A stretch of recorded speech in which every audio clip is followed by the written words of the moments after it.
இந்த விஜய் வந்து அரசியலில் வந்ததை நான் எப்படி பார்க்குறேன்னா, ஒரு சில ஆண்டுக்கு முன்னே வந்து இந்தியன் டீமில் எல்லாமே செம்மையாக தான் இருந்தாங்க பிளேயர்ஸ்லாம். ஆனால் தோனின்னு ஒருத்தன் வந்தான் பார்த்தீங்களா, அவன் வந்து பாதி பேரை காலியே பண்ணி விட்டான். அவனோட திங்கிங் தனி, அவனோட யோசனை தனி.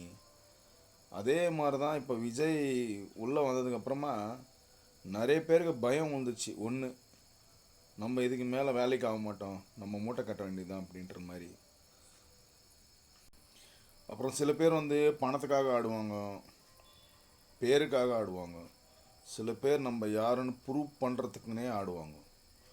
அதே மாதிரி தான் நான் விஜயம் பார்க்குறேன். பணம் இல்லாத ஒன்றும் இல்லை, பேர் இல்லாமல் ஒன்றும் இல்லை.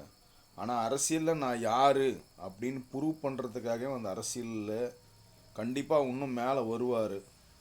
பட்டு என்னதான் ராஜா நல்லா இருந்தாலும் மந்திரிங்களும் அதுக்கேற்ற மாதிரி இருக்கணும்.